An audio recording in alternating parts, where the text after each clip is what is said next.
What's going on, everybody? Andy Christopher here, aka the D.I.L.F, with our next rendition of the D.I.L.F show. And today's going to be a little bit freeform as well. I have an idea of what I want to speak about, but mostly just want to, give you some life updates and shoot from the hip a little bit. But what's going on in our life now? I'm recording these things more consistently each week. Um, what's going on right now that I might want to remember somewhere down the road. Arlo is enrolled in soccer and refuses to participate. It's hilarious. He shows up and there is a jungle gym that he just wants to play on. He started holding on to the top bar and started like swinging from things, and it's utterly frightening to trust that your child can do these things. He started doing like standing on his head and doing front flips. And I mean, I know that there are certain kids out there who are probably, what are they doing? I mean, his friend Levi is riding a dirt bike and snowboarding, and he's only a few months behind, or he's only a few months ahead of Arlo. So I know that that time is coming. I know I did some of the stupidest shit when I was growing up, and I actually remember this one story my mom told me, which now resonates so much more. I think I was about 3 years old. I obviously have no clue as to the accuracy of this whole thing, but we apparently were going to go on a little sailboat, and there was a wooden dock, and to get to the boat, there was a gap of about, what was probably about a foot and a half is my guess, maybe more, maybe less. Um, but it was one of those situations my mom spoke about where you don't pay attention for a split second. All of a sudden, the worst could possibly happen. And she told me she was talking to the people whose boat we were going on and literally looked away from me for a couple seconds and then looked back. And I was walking towards the boat, towards the entrance. And I took the step that was vacated. It's an adult size step. And she said that like my foot kind of slipped through, and she grabbed me by the back of the shirt. And she always came back to that story as just like, you always got to be on it. You always got to stay focused. But she said it was one of the scariest things, thinking about what could have happened. Could I have gotten trapped under the boat? Would I have just, fallen forward and fallen into the boat? Something really, really terrible could have happened. But um, it's, our kids are going to get to these moments where, we have to trust that they are starting to trust their bodies, and they're starting to trust their muscles and their movements and all that good stuff. And it doesn't take away from the fact that you still have to absolutely be on it. Even this morning, I was talking to one of our neighbors at the gym set, the playground site, and Arlo climbed up just a couple of bars, and there was no front in front of him. And then he got to the last bar, and then he like my hand was there, but I wasn't looking. I just kind of instinctively put it there, and then he just like dive bomb forward, and I caught him. I was like, these kids are everywhere. They never stop. And Arlo, as we've spoken about on previous episodes, he's not the sit there and chill at a restaurant type of kid. He wants to go check out the fountain. He wants to go check out front. He wants to say hello to everyone who is sitting there having their dinner. And that kind of reflects in every part of his life right now. And so he isn't doing the team sport thing, but he's playing with friends on the jungle gym. I don't care. He's getting out of the house. The weather in Reno here is actually finally picked up quite a bit. We got a little bit of a warm front, so we just want to be outside. We're actually having to put sunscreen on after what feels like, if I calculate this correctly, yeah, it was 32 years, 32 years of snowing here in Reno. That's how long the winter lasted. Just this past winter, man, it was so cold up here. People said it was the worst snow/winter storm conditions since 1946. So real pub to come visit Reno. But we're excited to get down to Tahoe. We're excited to go do more outdoor things. And we just got all this patio furniture. We're so old now.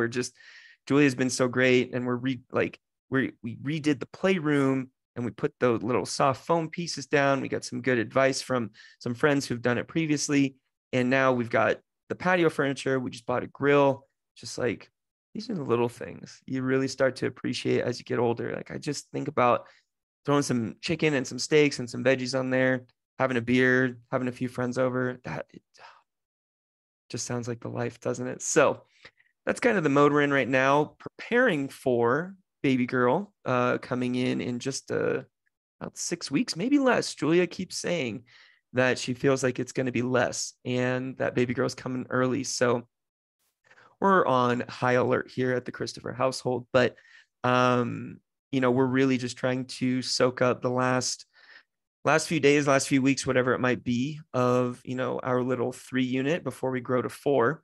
Took a trip down to San Diego, had a great time there with some friends, but we're going to be posted up. We're going to have a little baby shower, might be a baby celebration at that point. Who knows when she's coming, but it's fun talking about baby names and getting prepped and, being more prepared this time. I feel like, we always talk about being proactive rather than reactive. And, we're like Julia, when she has her days off, she's been so wonderful about helping keeping us on plan and, getting things situated proactively rather than just with Arlo. Oh, he got here. Oh, we need this. Oh, let's do that. Let's do that. Let's do that. We were just so ill-equipped and ill-prepared.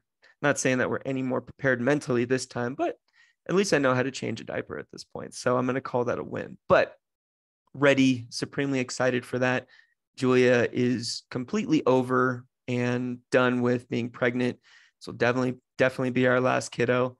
And she is just not the glowing, enjoy your pregnancy, never felt more empowered as a woman than when you're pregnant. She is not that person. And she'd be the first one to tell you, she's like, dang, I just want my $5 Presidente margaritas from Chili's, my baby's next to me, and to be able to relax. I just want to be through this one. So trying to make sure she's taken care of as best as we possibly can. But, there are those times when you go through your day, you go through your week, you go through your month, you go through 6 months. And what I wanted to talk about today is just that, the feeling of wanting to be left alone at times and knowing that you can't, because personally, I dealt with a lot of growing pains when Arlo was born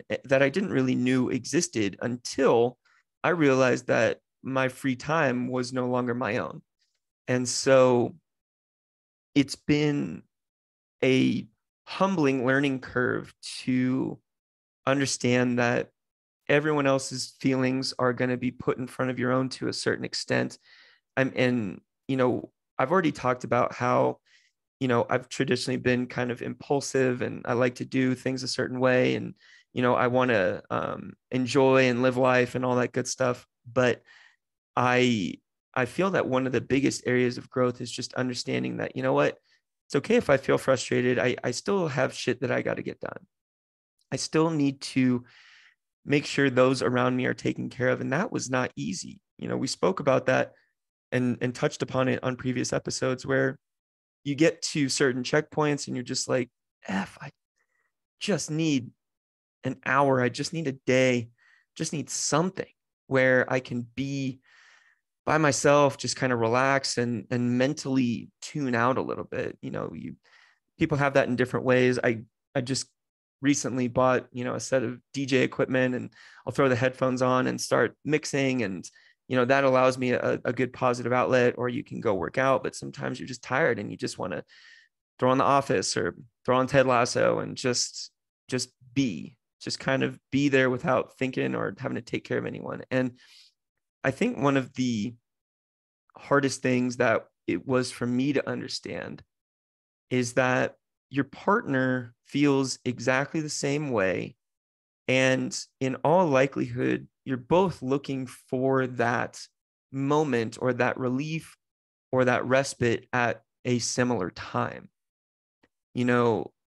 I kind of go back to the weeks or something that Julia would work many, many straight days. And then, she'd come back from work and have a couple of days off. And mentally, I'm thinking, okay, now she's going to kind of shoulder more of the load when it comes to just interacting and interfacing with little man, and I'm going to get to check out a little bit. Well, she works all those days at the hospital. She comes home, she wants to freaking check out too. Like it's so hard, and it's such a seesaw balance, a very delicate balance, because we always come from a place of kind of internal selfish thinking when it comes to the work you feel that you've put in and what you've accomplished in within the family to with your relationship to that point. And it's difficult to just be go go go go go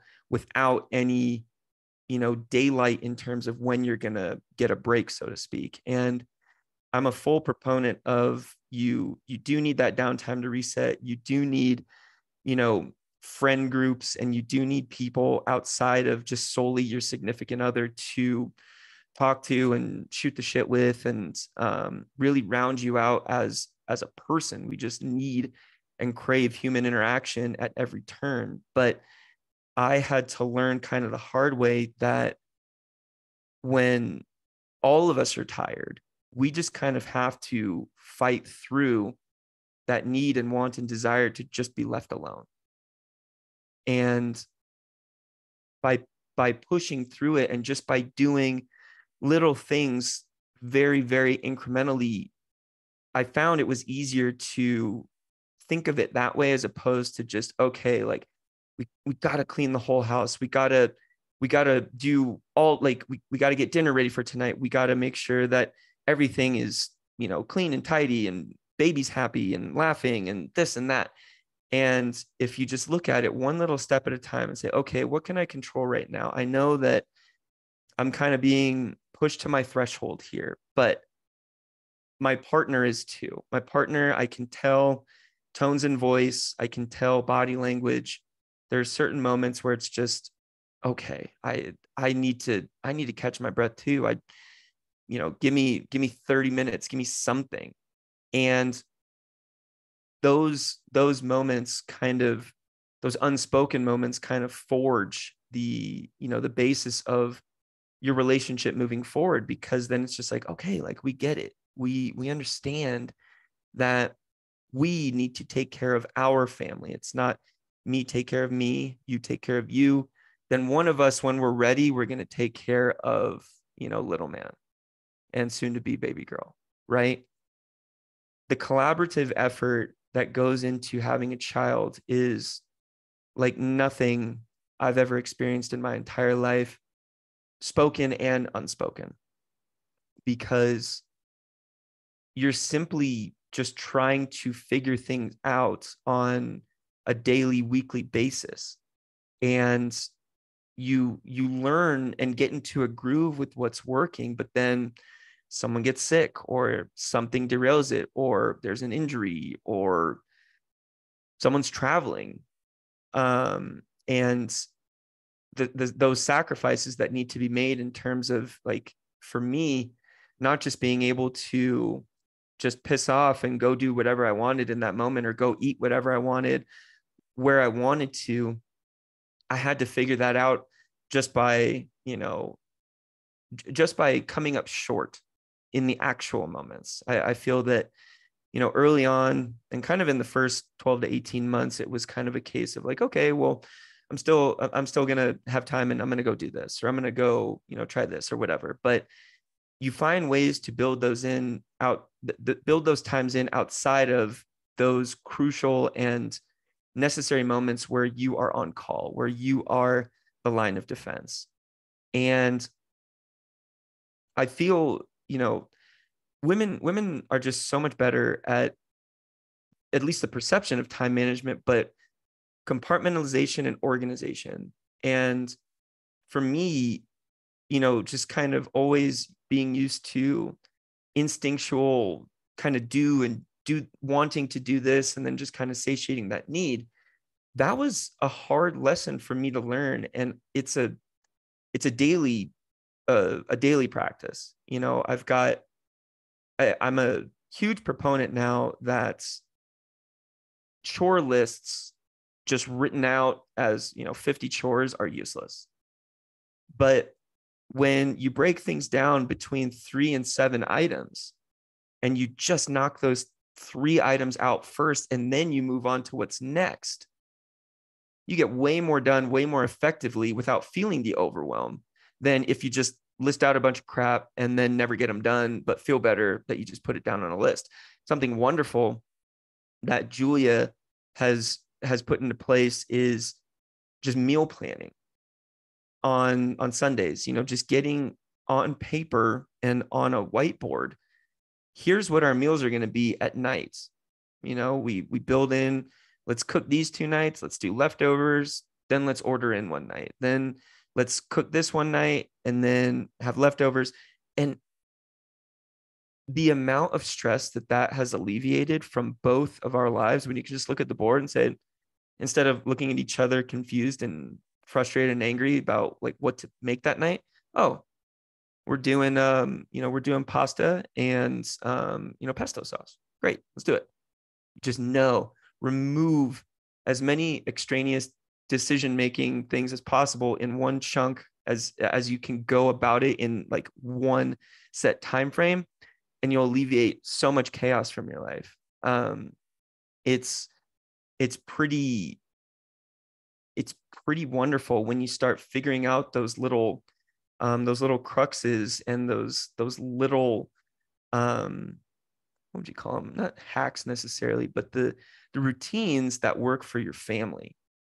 And they're going to be different for everyone, because some people have stay-at-home parents, or some families have stay-at-home parents. Some people have, or some families have parents that are in high demand at odd times of the day. And it's not this cookie cutter box that's going to work for everyone, but you need to be willing to sit down and say, hey, here's what's going to work for our family so that we can operate and function at a high level.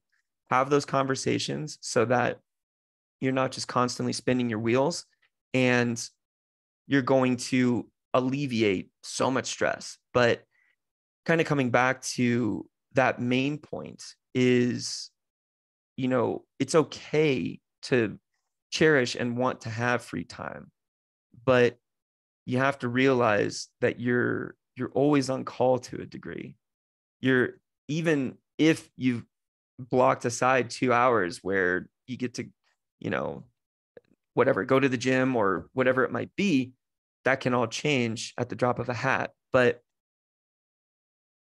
when you're open about exactly what you want, then it makes it easier to address the needs first and then build towards that want, I guess is what I was trying to get at there. But I know that parents, moms, dads, everyone out there, they will want their free time, especially when you're just inundated with your child for days, weeks, months on end, whatever it might be.